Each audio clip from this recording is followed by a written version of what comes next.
За първи път дойдох в Долни Дисън преди 20 години. Тогава посетих за първи път и палеонтологическата колекция на Природонаучният музей на Македония. Тогава си дадох сметка, че това, което професор Гаревски е събрал, е изключително интересно за палеонтологичната наука и то не само за Македония, а за света въобще. Започнахме малко по малко работа. Работихме години наред върху тази събрана колекция и подготвихме монография, палеонтологична монография, която излезе преди 2 години. Гордеем се с тази монография, защото в нея са описани уникални неща от света на палеонтологията, от времето, когато Балканите са имали фауна близка на днешната африканска саванна фауна.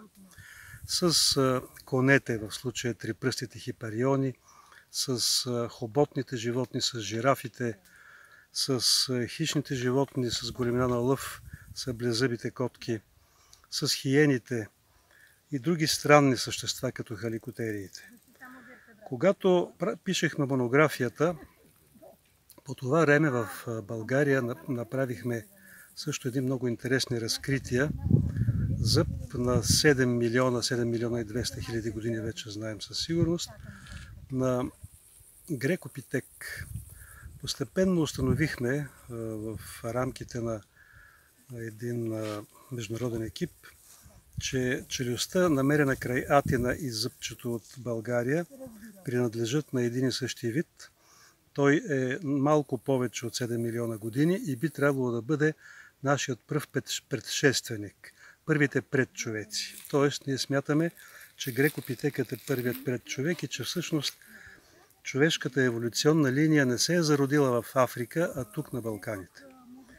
И тогава, сравнявайки фауната от Долни Дисън с тази от Азмака, където е намерен зъбът, ми се стори, че тези фауни са много близки, че би трябвало да са с една и съща възраст.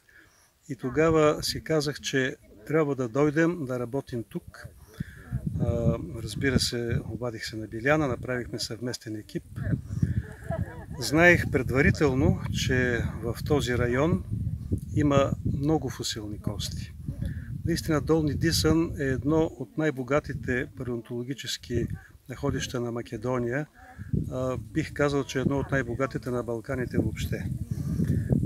Каквото и да намерим е изключително интересно. Ето днес се натъкнахме на цяло непце с зъбите на млечните зъби на хоботно животно, древен мастодонт, което е изключително интересно, защото такива зъби са намирани много малко и по тях може да се работи върху еволюцията на тези видове и родове.